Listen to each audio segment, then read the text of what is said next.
오늘 이 말씀을 가지고 베들레헴 탄생이라는 제목으로 은혜를 나누고자 합니다. 성탄절이 되면서 성경을 두 절씩 읽는데 왜 그러냐면은 구약에 예언하고 신약에 이루어졌다는 것을 보여주려고 하는 거예요. 그러니까 성경을 내가 읽을 때는 구약이었고 신약은 여러분들이 읽는 거예요. 그러니까 오늘 말씀도 미가서 5장 2절과 마태복음 2장 1절을 읽으라는 그 말이에요. 이 지금 몇 주간을 계속해서 그렇게 두 절씩 읽어왔습니다. 왜? 같은 성경이 아닌데 두 권의 책을 왜 읽었을까 하니까 오늘 말씀에도 보면은 구약 미가서에서는 베들레헴 에브라다야 하면서 부르는 모습이 나옵니다. 유다 족속 중에 적을지라도 유다 족속 중에서 가장 작은 그런 민족, 그런 나라에서도 세상을 다스릴 자가 나올 것이라는 거예요. 그것을 이야기하고 있는 것을 하는데 어디에 와서 신약이 오니까 그게 이루어졌더란 이야기예요. 그래서 구약과 신약을 읽는데 구약은 뭐예요? 메시아의 예언이에요. 우리는 지금 또 보면 어떤 사람은 막 예언한다 그러고 막 예언이 있어요. 없는 건 아니에요. 부정하는 건 아니에요. 그러나 하나님이 꼭 필요한 예언이 있는가 하면은 인간이 자기가 만들어낸 예언도 있더라는 거예요. 그래서 우리는 분별할 수 있는 영이 있어야 돼요. 분별할 줄 아는요. 누가 예언한다 이러면 막 쫓아가고요. 누가 예언한다 이러면 막 가가지고 뭐 나는 어떻게 무슨 점쟁이한테 가서 물어보는 것도 아니고 그런 거를 여러분들이 잘 알아야 돼요. 우리 교인들도 이렇게 보면은 이렇게 뭐 우리 교회는 그런 사람이 안 계시니까 다행인데 뭐 어떤 목사님이 막 한다면 막 어떤 누가 뭐 권사님이 은혜 받았다 몰려가가지고 나는 어떻게 돼? 나는 뭘 어떻게 돼? 어떻게 되기는? 내가 정확한 예언 한번 할까요? 여러분들은 100년 이내 다 죽을 거예요.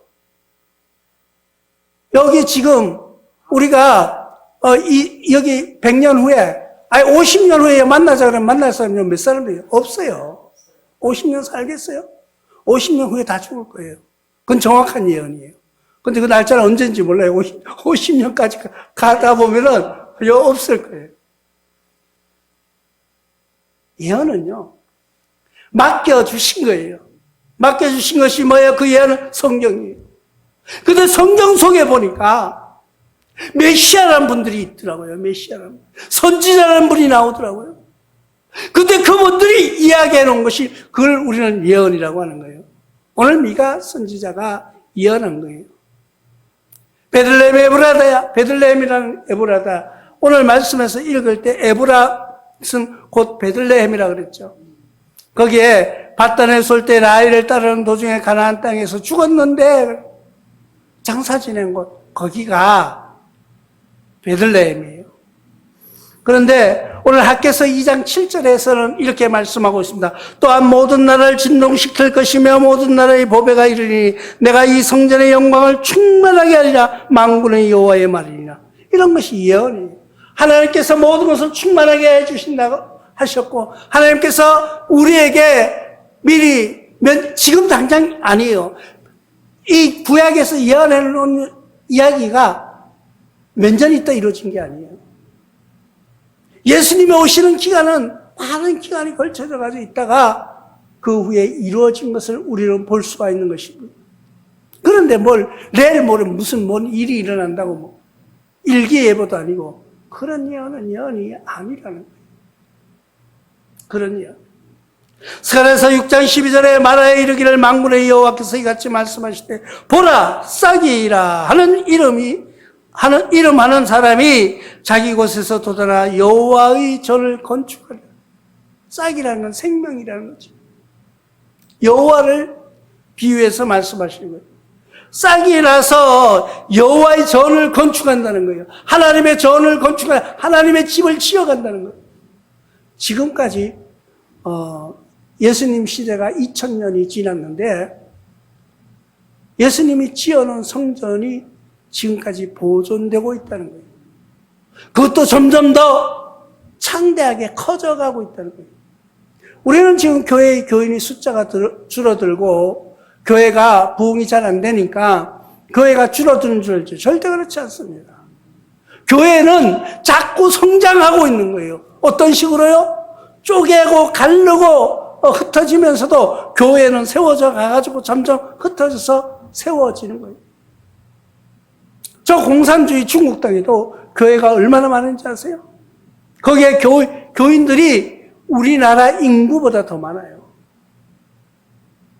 그게 하나님의 복음이 자꾸 이렇게 퍼져나간다는 거예요. 우리는 중국이라면 공산주의니까 교회가 없는 줄로 착각하지 마세요. 교인이 엄청 많아요. 그 사람들은요, 제가 그 본토에 중국 교회를 한번 가봤어요.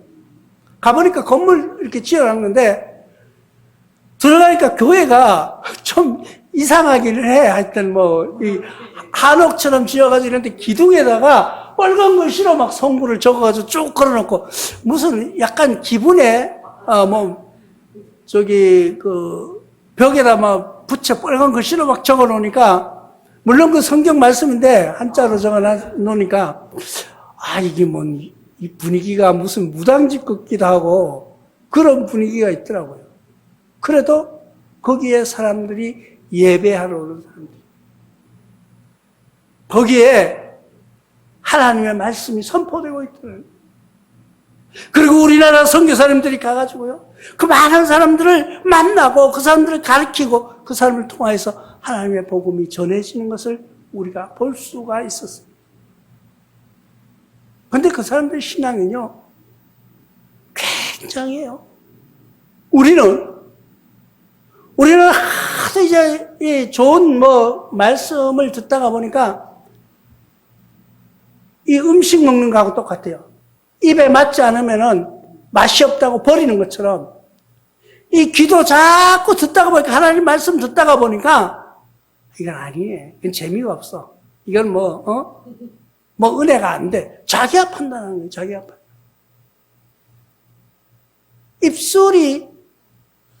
입맛이 변한 것처럼 귀도 이 맛을 잃어가고 있는 거예요. 말씀 듣는데 맛을 잃어가는 거예요.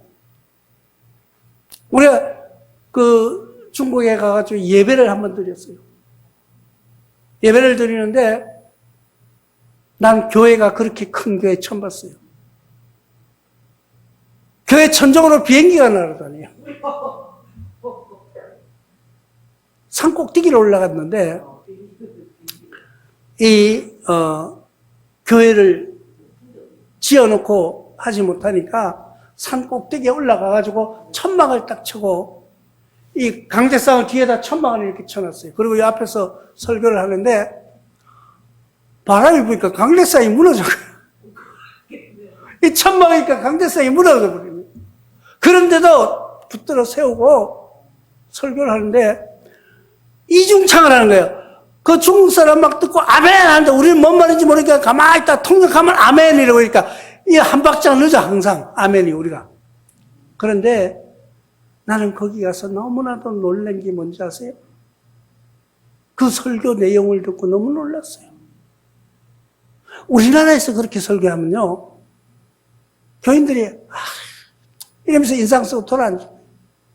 근데 그 사람이 설교하는 게, 그 사람은 학력은 초등학교 3학년 졸업한 사람이에요.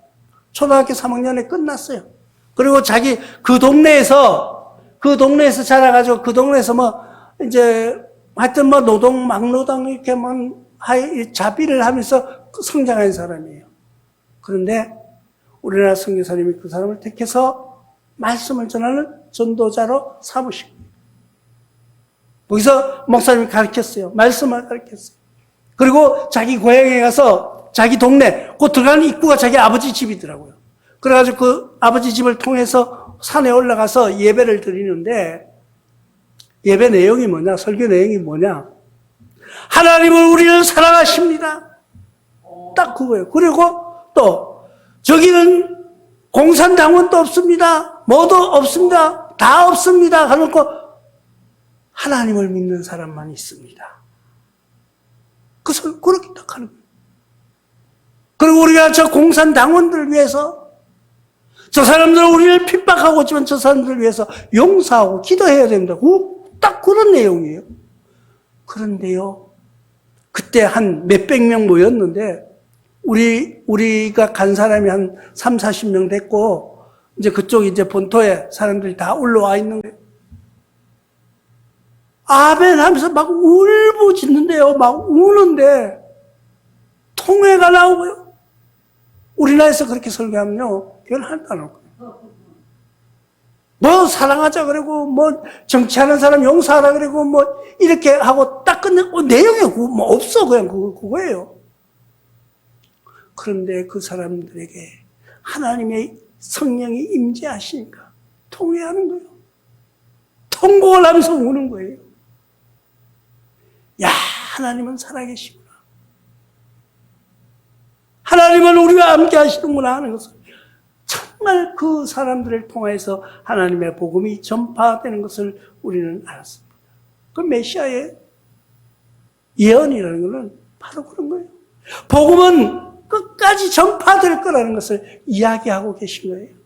하나님의 말씀은 끝나지 않는 거예요. 계속 퍼지는 거예요.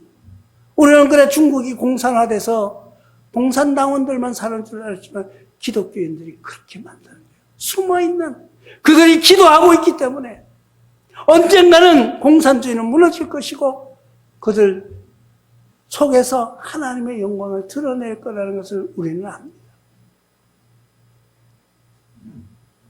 그 메시아의 예언은 땅끝까지 복음이 전파된다. 땅끝까지. 어디 한 곳이라도 복음이 안 들어가는 곳이 없도록 다 말씀이 선포되어 들어간다는 것을 기억하시기 바랍니다. 그게 메시아의 예언이에요. 오늘 메시아의 예언은 뭐예요? 베들레헴에 작지만 그곳에 한 생명이 태어나는데 그가 세상을 다스릴 거예요. 세상을 다스릴 거예요. 사람들이 웃어요. 아이고, 뭐, 그런 데서 뭐가 나겠어? 뭐가 나겠어? 예를 들어서, 우리나라에도 아주 시골, 전기도 잘 안 지금은 뭐 안 들어오는데 별로 없겠죠. 자연인 사는 데 말고. 그러나 아주 시골, 뭐 학교도 없고 이런 데서 뭐, 훌륭한 인물이 난다면, 아이고, 거기서 뭐가 나겠어? 그래도 서울쯤은 돼야지, 뭐, 그래도 울산쯤은 돼야지, 뭐, 이래겠죠. 그런데, 이, 베들레헴이라는 동네는 작은. 거기서 예언하시기를 하나님이, 세상을 다스릴 하나님의 사랑이 거기에 비춰진다는 것을 예언한 것입니다. 그런데 거기에서 영원한 그리스도가 나타난 것입니다. 오늘 미가서 5장 2절 말씀처럼 베들레헴 에브라다야 너는 유다족 중에 작을지라도 이스라엘 다스릴 자가 내게서 내게로 나올 것이라. 그의 근본은 상고에 영원히 있느니라. 영원히 작을지라도 그곳에서 유다를 다스릴 그럴 사람이 태어난다는 것. 유다만 다스리는 것이 아니라 온 세계를 정복할 그럴 인물이 태어난다고 예언했는데 그분이 누구냐 봤더니 영원한 그리스도라는 거예요. 영원한 그리스도. 요한복음 8장 58절에 예수께서 이르시되 진실로 진실로 너희에게 이르노니 아브라함의 나기 전부터 내가 있었느니라 하시니 아브라함 얘기를 제자들이 하고 있습니다. 아브라함 얘기를 하는데 예수님께서 뭐라고 말씀하세요? 아브라함이 나기 전부터. 이 말은 뭐예요? 아브라함, 우리의 조상은 아브라함이라고 막 떠드는데 새파랗게 젊은 사람이 예수님이 이제 30대잖아요. 30대. 그러면 지금 30대는 뭐 애들 같잖아요. 근데 그런 예수님이 앉아가지고 야, 인마 시끄러워. 아브라함 나기 전부터 내가 있었어. 그렇게 치사들이 놀라기도 하고. 주위의 사람들이 분노하고요. 어떤 사람은 욕을 하고요. 뭐 순소리라니 당신 나이가 몇인데 아브라함 나기 전부터 있었다고 하면서 막 화를 내고 난리가 나는 거예요. 이 말씀은 뭐냐면 예수님 자체가 하나님이시라는 거예요. 하나님.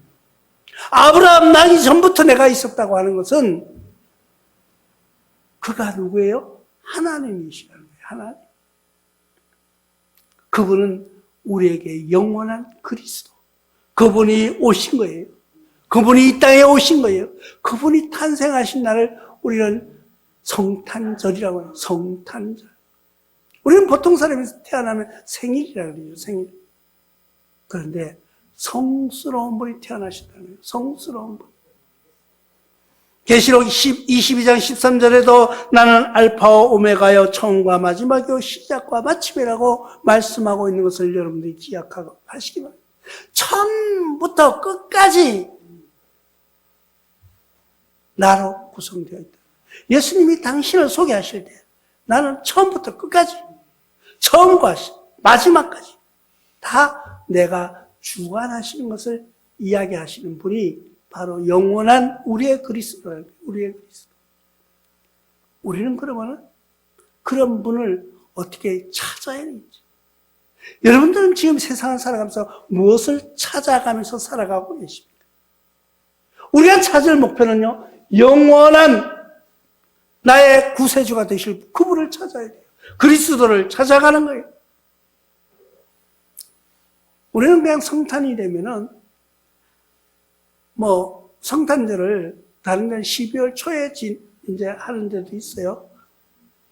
성탄절이 12월 25일이 예수님 탄신하고 우리가 기념을 하는데 정확히 이 날은 아니에요.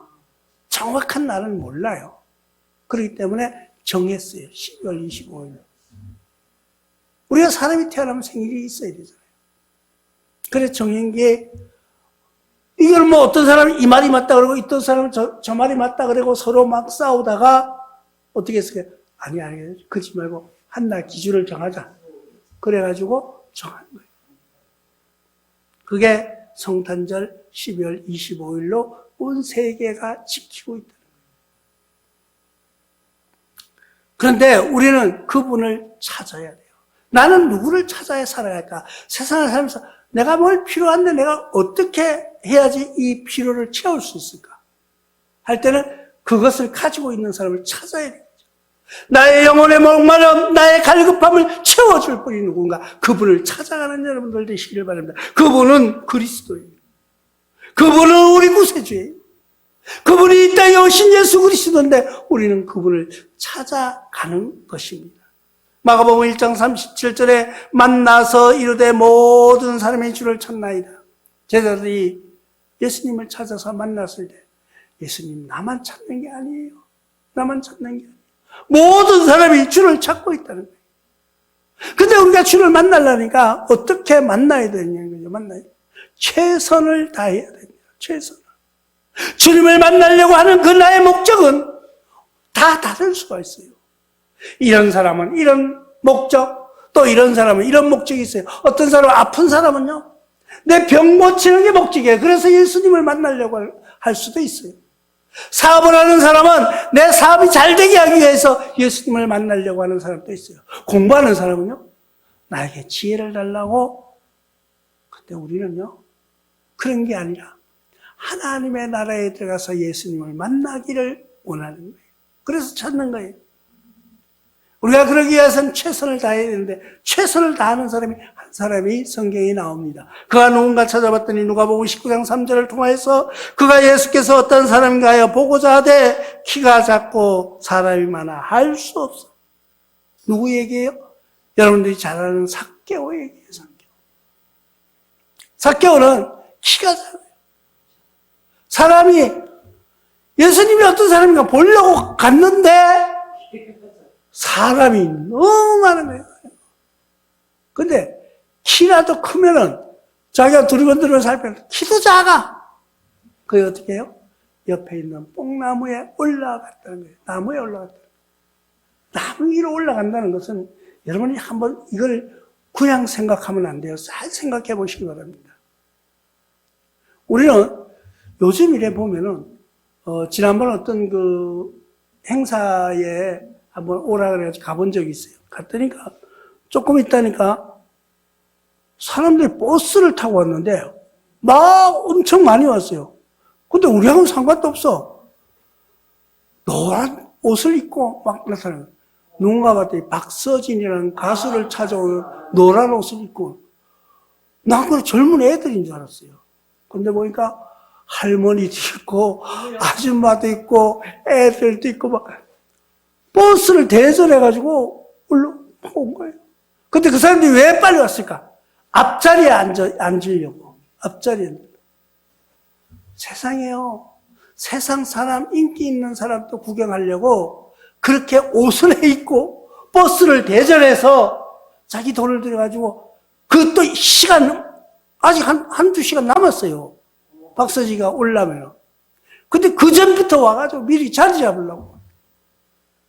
그게 자기는 그 사람을 만나기 최선을 다하는 거예요. 우리는 예수 믿는 나와 여러분들이 우리의 생명을 구원해 주신 그 은혜에 감사해서 예배에 참석하는 나와 여러분들은 한 사람의 일개 인기 많지도 우리가 노력하지 않고 있다는 거예요. 그 말은 뭐예요?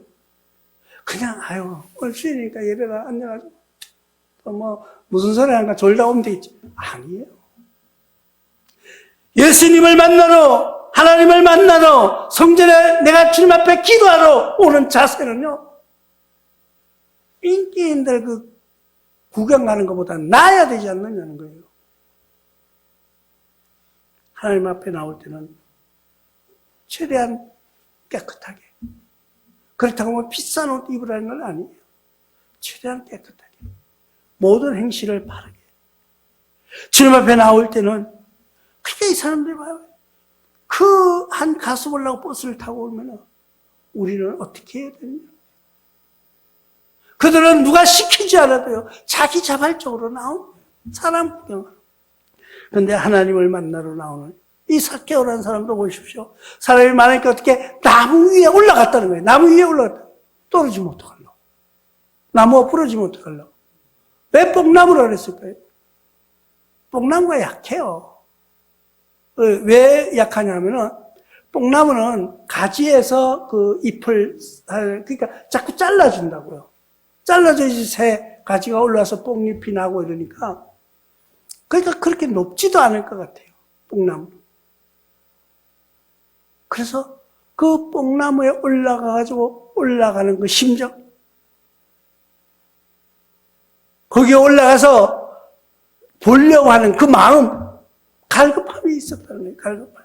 우리는 그렇게 찾아야 돼요. 그렇게 갈급함이 있어야 돼요. 요한복음 12장 21절에 너희는 갈릴리 벳세다 사람 빌립에게 가서 청하여 이르되 선생이여 우리가 예수를 배웠고자 하나이다 하니 많은 사람들 찾아가서 예수님을 배우려면 어떻게 할까요? 하고 물어보는 거예요. 찾는 길을, 예수님을 만나는 길을 찾으려고 노력하는 그런 자세가 필요하다는 거예요. 나와 여러분들은 그런 자세를 가지고 살아가고 있습니까? 판단은 여러분들이 하는 거예요. 판단은 이 말씀을 듣는 여러분들이 하는 거예요. 내가 예수님을 어떻게 찾을 것인가? 그 예수님이 우리에게 오셨는데 나는 어떻게 그를 찾아갈 것인가? 아니면 그를 위하여서 내가 무엇을 할 것인가? 그냥 형식에 치우치는 그런 삶일까 하는 것을 한번 자신이 판단하고 결정하는 이 시간 되시길 주님의 이름으로 축원합니다.